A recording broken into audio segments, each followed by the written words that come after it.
আমাদের যে শিক্ষা ব্যবস্থা, এই শিক্ষা ব্যবস্থাটা তো আমাদের আয়ত্তের বাহিরে, অনেক সময় অনেক ক্ষেত্রে ধারাবাহিকভাবে হয়ে আসছে, আমরা সেটাতে অংশগ্রহণ করি।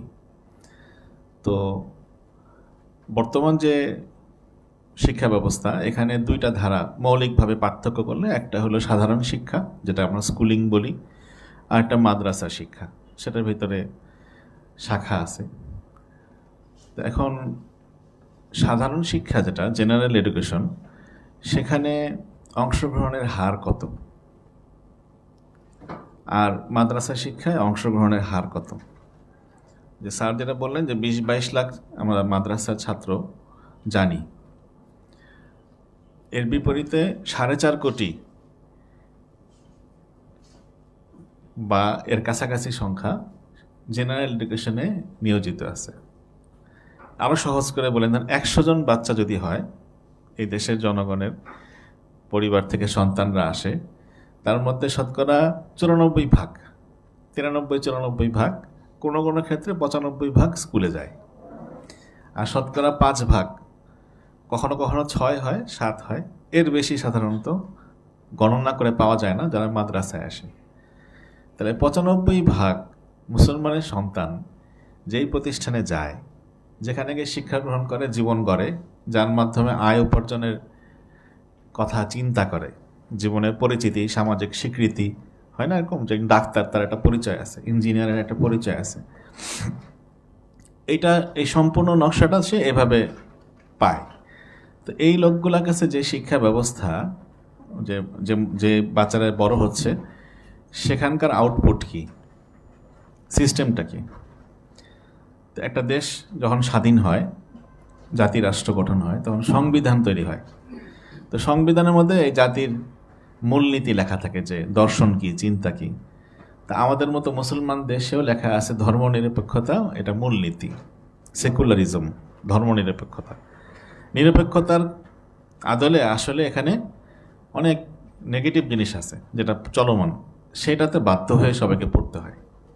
স্কুলিংয়ের সিস্টেমে এই সিস্টেমটা এরকম। এটা শুরু হয়েছে কলোনিয়াল সিস্টেম থেকে, ব্রিটিশ উপনিবেশ হলেন আমাদের উপমহাদেশে, এর থেকে আস্তে আস্তে ওরা শুরু করছে। এর আগ পর্যন্ত মুসলমানদের যে সমস্ত জায়গায় সালতানাত ছিল, খেলাফত ছিল, সেসব জায়গায় যে শিক্ষা ব্যবস্থা ছিল সেটা ভিন্ন ছিল। অল্প একটু বলে নিচ্ছি আর কি, বোঝার সুবিধার জন্য আর কি।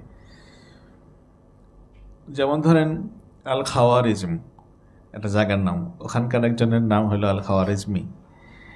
তো সবচেয়ে বেশি বিখ্যাত যিনি, আবুল হাসান ওনার নাম। ওনার অবদান বিজ্ঞানে অনেক বড়। একটা হলো অ্যালজেব্রা, যেটা আমরা বলি, আরেকটা হলো অ্যালগোরিদম, যেটা প্রোগ্রামিংয়ের কাজে লাগে, অর্থাৎ কম্পিউটার প্রোগ্রামিংয়ের সময় অ্যালগোরিদম হয়। এটা ম্যাথমেটিক্যাল টার্ম, মানে একটা যুক্তি লেখে, তার সাথে পরম্পরায় আরেকটা যুক্তি লিখতে হয়, তার সাথে সংখ্যা দিয়ে আরেকটা যুক্তি লিখতে হয়, এভাবে যৌক্তিকতা দিয়ে তৈরি হয় একটা জিনিস, প্রোডাক্ট, দৃশ্যমান হবে, কার্যকর হবে। গেমস খেলে না মানুষ, ওই গেমসের পিছনে কিন্তু কোডিং থাকে, কোড লেখে না, জানেন মনে হয় আপনারা, যে কোড লেখে, এটা হলো অ্যালগোরিদম। এক ধরনের প্রোগ্রামিং ল্যাঙ্গুয়েজকে অ্যালগোরিদম দিয়ে সাজানো আছে। তো এইটা ওনার ধারণা থেকে আসছে, ওনার কাছ থেকে আসছে। তো এই জন্য ইংরেজরা যখন এটাকে, মানে ইউরোপিয়ানরা যখন ট্রান্সলেশন করছে ল্যাটিন থেকে ইংরেজিতে, তো তখন তারা ওকে স্বীকৃতি দিচ্ছে এক পর্যায়ে। চিকিৎসা বিজ্ঞানের ক্ষেত্রে আমরা জানি ইবনে সিনার কথা, আল কানুন নামে ওনার একটা চিকিৎসা বিজ্ঞান বই আছে। তারপর জ্যোতিষশাস্ত্রের কথা, তারপরে পদার্থবিজ্ঞান, রসায়ন, এসব জায়গাতে মুসলমান বিজ্ঞানীদের অনেক বড় বড় অবদান ছিল। যেগুলো ছবি পাওয়া যায়, হাতে আঁকা ছবি, মানে এটা কোনো প্রামাণ্য দলিল না, তবে আছে, এরকম পাওয়া যায়। সেখানে দেখবেন যে এনাদের সবার মুখে সুন্দর দাড়ি, মাথায় পাগড়ি। যিনি অ্যালগোরিদম লিখে দিয়েছেন, অ্যালগোরিদমের শুরু, যিনি ফিজিক্সের বড় একটা থিওরি ডেভেলপ করছেন, অথবা অ্যালজেব্রার কিংবা চিকিৎসা শাস্ত্রের কোনো বড় একটা তো উনি ওই সময়কার আসলে একজন ভালো মুসলমান ছিলেন, যার কাছে ইলমে দিন ছিল। পাশাপাশি উনি এটা করছেন। ভালো করে চিন্তার বিষয় এটা, যে একটা পর্যায় পর্যন্ত, মাধ্যমিক বা উচ্চ মাধ্যমিক পর্যায় পর্যন্ত একই রকম শিক্ষা ব্যবস্থা সবার জন্য ছিল, যেখানে মুসলমানদের শাসন ব্যবস্থা ছিল। রাষ্ট্রীয় পৃষ্ঠপোষকতা ছিল, অর্থাৎ ধরেন ইন্টারমিডিয়েট পর্যন্ত। সেখানে এতটুকু পর্যন্ত পড়াশোনা যারা করে, ওখান থেকে পড়েই তারা কোরআন কারিমের তর্জমা তফসির জানে, হাদিস শরীফের শাস্ত্রীয় জ্ঞান জানে, ফিক জানে, আকাইদ জানে, আখলাক সম্পর্কে তারা জানে, মুসলমানদের ইতিহাস জানে, সমসাময়িক ফেতনা সম্পর্কে বুঝে এবং যথেষ্ট পরিমাণ পারঙ্গম, এই পর্যায়ে যোগ্যতা তাদের তৈরি করে দেওয়া হয়তো ওই সময়। এরপরে শাখাগত ভাগ, ওই জামানায় দেখা যাবে যিনি হাদিস শাস্ত্রের ইমাম ছিলেন উনি ওই অ্যালজেব্রার যিনি বিজ্ঞানী তার ক্লাসমেট ছিলেন। জিনিসটা বুঝতে পারছেন? একটা পর্যায় পর্যন্ত ওনারা ওখানে উনি হাদিসের ইমাম, কেউ তফসিরের ইমাম, কেউ লুগাতের ইমাম, কেউ বালাগাতের ইমাম। আমি বলার উদ্দেশ্যটা হলো যে এই শিক্ষা ব্যবস্থাটা এরকম ছিল যেখানে মৌলিকভাবে সবাই প্রথম থেকেই দিন ইসলাম শিখতেন ভালো করে, ইলমে দিন। পাশাপাশি জাগতিক জ্ঞানের যতটুকু না হলে হয় না, যেটা নিয়ে সমাজের সাথে চলা যায়, সমাজকে অবদান রাখা যায়, এটাও সবাই শিখতেন। এক পর্যায়ে গিয়ে শাখাগত জ্ঞানের মধ্যে ভাগ হয়ে যেতেন। সেখানে গিয়ে এমন চর্চা করছেন ওনারা যে জ্যোতির্বিজ্ঞানের অনেক বড় বড় অংশ মুসলমানদের নাম ছাড়া অসম্ভব। এমনকি ইঞ্জিনিয়ারিংয়ে এখন যে সমস্ত ফিজিক্যাল বিষয়গুলো ব্যবহার হয় সেগুলার অনেক বড় বড় থিওরাম মুসলমান বিজ্ঞানীদের করা, কেমিক্যালে, মেকানিক্যালে, এমনকি ইলেকট্রিক্যাল ইঞ্জিনিয়ারিংয়েও মুসলমানদের অবদান আছে।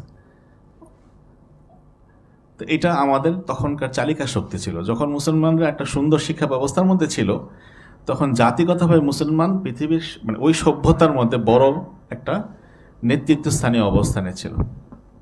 তো যখন ব্রিটিশ কারিকুলাম এই মানে উপনিবেশ শুরু হয়, শাসন, তো তারা শিক্ষা ব্যবস্থা পরিবর্তন করা শুরু করে। কয়েকটা কারণ ছিল।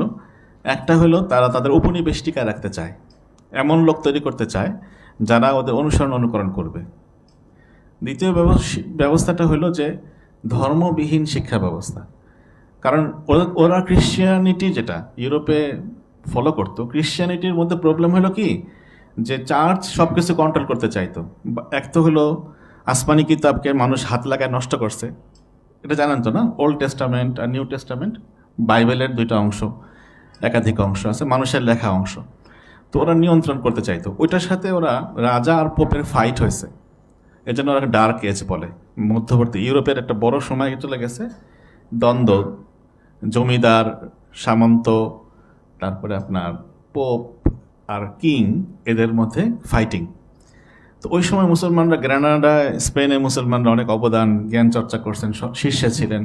বাগদাদে ছিল, আর তানজানিয়াতে, তিউনিসিয়াতে, আলজেরিয়াতে মুসলমানদের অনেক বড় বড় গবেষণা, হিন্দুস্তানে অনেক বড় বড় গবেষণা এবং জ্ঞান চর্চা হয়েছে। তো খ্রিস্টানরা তখন আমাদের দেশ থেকে যখন স্কলারশিপ নিয়ে আমেরিকায় পড়তে যায় না, পিএইচডি করতে যায়, গর্বিত বোধ করে, রাশিয়াতে যায়, আমেরিকায় যায়, ইউরোপে যায়, ইংল্যান্ডে যায়, অস্ট্রেলিয়াতে যায়, তখন মুসলমানদের আন্দালুসে ইউরোপের রাজাদের ছেলেরা পড়তে আসতো স্কলারশিপ নিয়ে।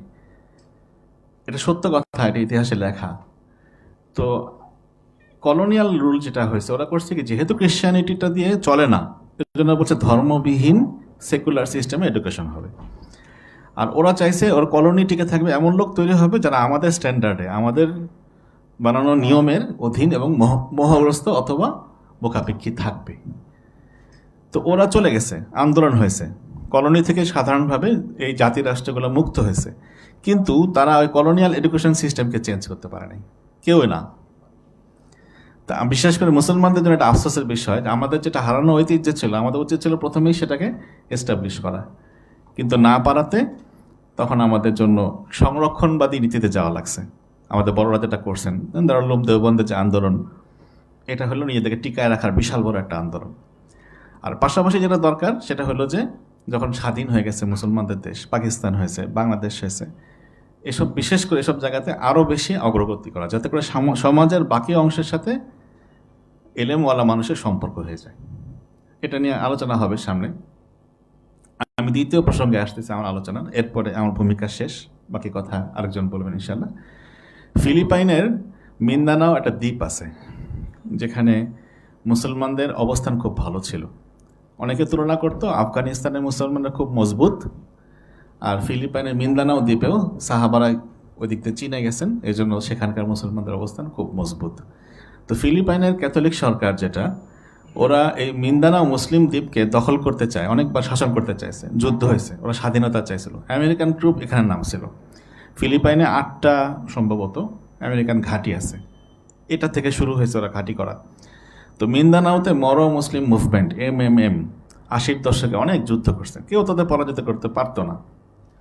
পরবর্তীতে ওরা পরামর্শ করছে কাদের সাথে জানেন? সারা পৃথিবীর সবচেয়ে বড় বড় যারা NGO চালায় এদের সাথে। তো বাংলাদেশের একটা বড় NGO যারা শিক্ষা নিয়ে কাজ করে, আমি আইনি দৃষ্টিতে তাদেরকে বৈধ বলতেছি আর কি, কিন্তু তাদের বাস্তব মানে কিছু প্রবলেম আমি বলবো যে, তো ওই সামাজিক সংস্থা হিসেবে আইনি দৃষ্টিতে বৈধ, কিন্তু আদর্শ মতাগত দিক থেকে সম্পূর্ণ ভিন্ন। তারা করলো কি, সেখানে চলে গেল। তারা বলল যে আপনাদের এই দ্বীপে আমরা আগামী 15 বছর কাজ করব, 20 বছর পর থেকে আপনাদের এখানে যে প্রজন্ম থাকবে তারা আপনাদেরকেই ভোট দিবে, আপনাদের সাথে কথা শুনবে। কিভাবে করব? আমরা 200টার মতো স্কুল করব, ছোট ছোট স্কুল করব। প্রথমে আমরা মুসলিম শিক্ষক দিয়ে রাখবো যা ওরা পছন্দ করে, পরে ধাপে ধাপে আমরা আমাদের শিক্ষা ব্যবস্থা নিয়ে এসে এদেরকে পরিবর্তন করব। তা আমরা আশা করি 15 বছর পর, 20 বছরের মাথায় আপনাদেরকে আর সংগ্রাম করতে হবে না এদের বিরুদ্ধে, এরা আপনাদের কথা শুনবে। তো ওই বাংলাদেশি NGO সেখানে এই 90-এর পরে 95-96 শুরু করে এখন পর্যন্ত তারা সেখানে স্কুল চালাচ্ছে, বাংলাদেশের NGO। এই একই NGO বাংলাদেশে 1985 সাল থেকে স্কুলিং শুরু করেছে, 85 সাল থেকে। তো তাদের প্রাইমারি স্কুলের থেকে পাশ করা ছাত্রছাত্রীদের সংখ্যা কত জানেন? 70 লক্ষ। কত? 70 লক্ষ। তারা কাজ করে প্রত্যন্ত জায়গায়, একই রকম NGO আছে, মিশনারি আছে।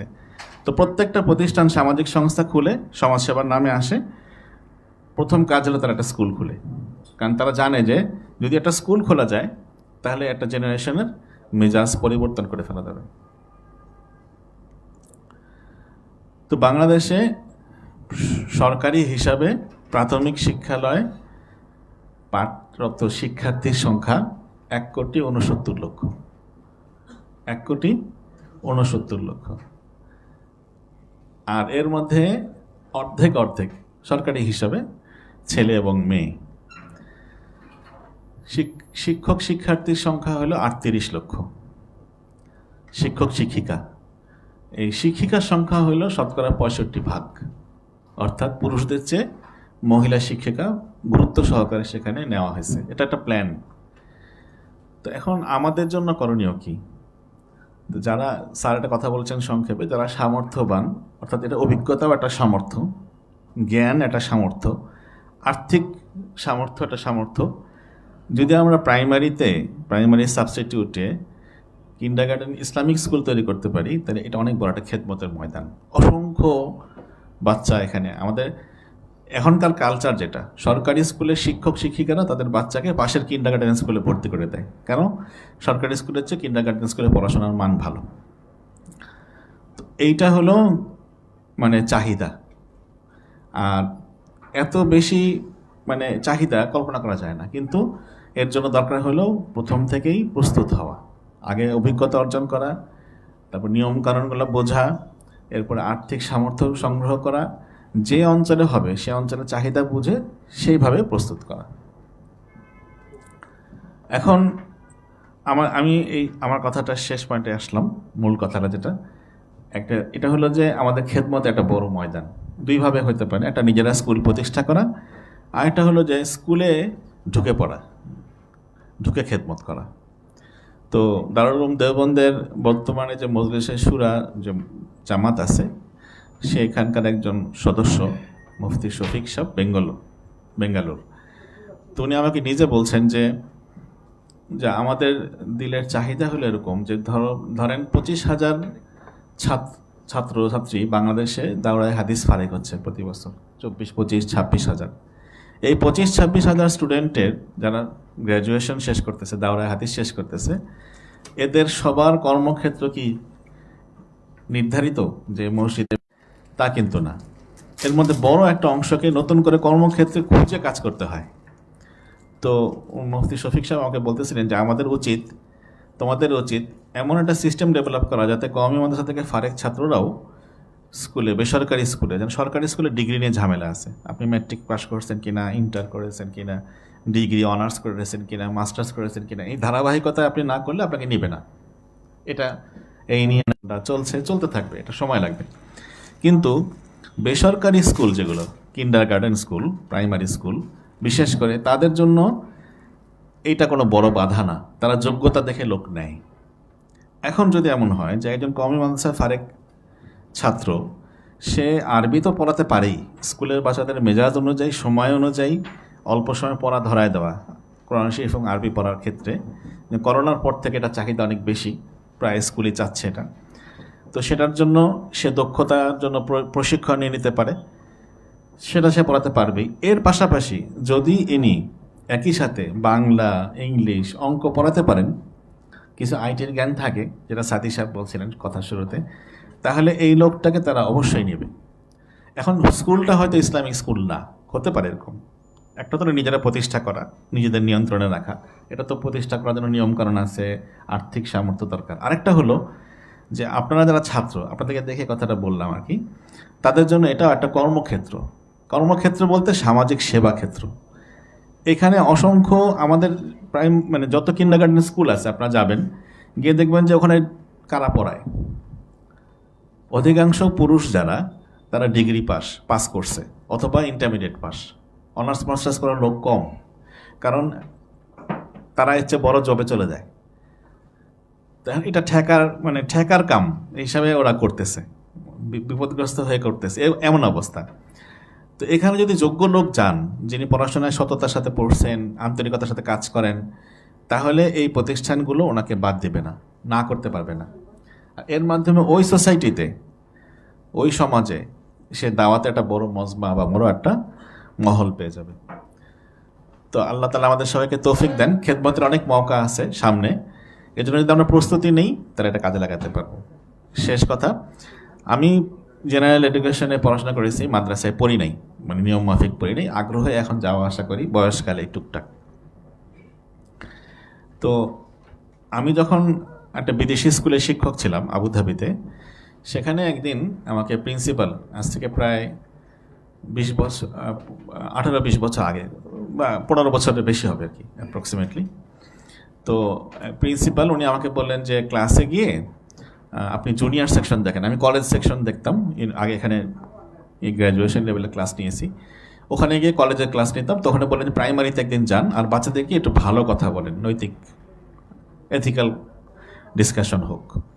তা আমি একটা ক্লাসে গেলাম, সেখানে গিয়ে আমি বললাম তোমাদের কি শুনতে ইচ্ছা করে এই বিষয়ে। তো বললো সত্য কথা বললে কি লাভ আর মিথ্যা বললে কি ক্ষতি। তা আমি আখিরাতের কথা গল্প আকারে বললাম যে এরকম এরকম অনেক সুন্দর জায়গা, গেলে অনেক মজা হবে। ছোট বাচ্চারা গল্প শুনলে কাছে আসে, সবাই কাছে চলে আসছে। তো আবার প্রশ্ন করতেছে তারপরে কি হবে, এসে কি হবে, মিথ্যা বললে কি ক্ষতি, আগুন, জিহ্বা কেটে দেওয়া বা ফেরেশতারা দুর্গন্ধে দূরে চলে যাবে, অনেক কালো চেহারা, কালো, আখিরাতেও জবাব দেওয়া কঠিন। তো অনেক বিষয়ে ছোট ছোট গল্প আকারে বাচ্চাদেরকে বুঝায় বলা হলো। পরের দিন সকালে যখন আমি প্রতিষ্ঠানে ঢুকলাম, তখন ছোট একটা বাচ্চা দৌড়ায় এসে আমার হাত ধরছে, টিচারের হাত ধরছে, ধরে বলতেছে যে আপনার সাথে আমার কথা আছে। কি কথা? সে বলতেছে যে আমি কালকে রাত্রে বাসায় আব্বু আম্মুকে বসায় তাদের কাছে আমি আপনি ক্লাসে যেটা বলছেন না সে কথাগুলো বলছি। বলার পরে আমার আম্মু, আমার আব্বু, আমার ভাই, আমার বোন, যারা আমার পরিবারে, তারা সবাই কমিটমেন্ট করেছেন যে এখন থেকে তারা কখনো আর মিথ্যা বলবেন না। আমরা নিয়ত করেছি। সে খুশির সাথে বলতেছে, তার বিশাল খুশি, তার চোখ মুখ জলজল করতেছে, ছোট্ট মানুষ।